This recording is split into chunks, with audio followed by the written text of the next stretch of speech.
నేను ఒక రోజు వదిలిపెట్టిపోవాలి. ఎక్కడికి అవును, నువ్వు పోతావు? ఇప్పుడు హాస్టల్‌కి పోతే ఇదొక్కటే ఉంటాయి కదా ఇంట్లో. ఎక్కడికి పోతావు? నువ్వే ఫస్ట్ పోలేవు దీన్ని వదిలిపెట్టి. ఇంకా హాయ్ ఫ్రెండ్స్, మా అమ్మాయిలకి ఎగ్జామ్స్ అయిపోయాక కాస్త అలా రిలాక్స్ అవుతారని అయితే బయటికి తీసుకెళ్ళామండి. వాళ్ళు పేస్ట్రీస్ అవి తింటామన్నారు. పేస్ట్రీ చెఫ్‌కి తీసుకెళ్ళాము. నాకైతే మోస్ట్లీ ఎక్కువగా ఈ పేస్ట్రీ చెఫ్‌లోనే కేక్స్ అవి టేస్టీగా అనిపిస్తాయి. మా చిన్నమ్మాయి అయితే ఎక్కడికెళ్ళినా కూడా ఊరికే కూర్చోదు. అన్నీ వాటిని టెస్ట్ చేస్తూ ఉంటుంది. ఏమున్నాయి, ఎక్కడ ఏమున్నాయి, ఎలా ఉన్నాయని. ఇంకా మాకు మా పిల్లలకి నచ్చిన ఫుడ్ అయితే ఆర్డర్ చేసుకున్నాము. ఏదో ఒక పేస్ట్రీ తిందామని వెళ్ళి ఇంకా మెనూ చూసి నచ్చిన ఫుడ్ అయితే ఆర్డర్ చేసుకున్నాము. కాసేపు వెయిట్ చేసిన తర్వాత ఇంకా మేము ఆర్డర్ చేసిన ఫుడ్ అయితే వచ్చింది.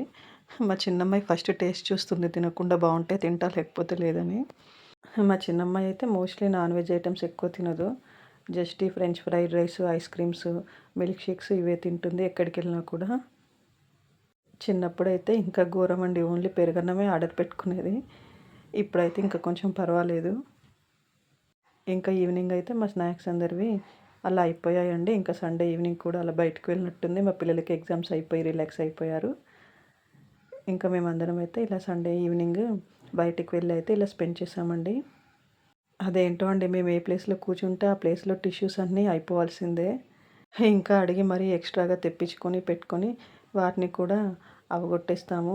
మేమైతే different different type of food order చేస్తాము. మిల్క్ షేక్స్ అయినా ఇలా ఒకరికొకరం అందరం అన్నీ టేస్ట్ చేస్తామండి, ఎలా ఉన్నాయి ఏంటనేది. మీరు కూడా మాలానేనా?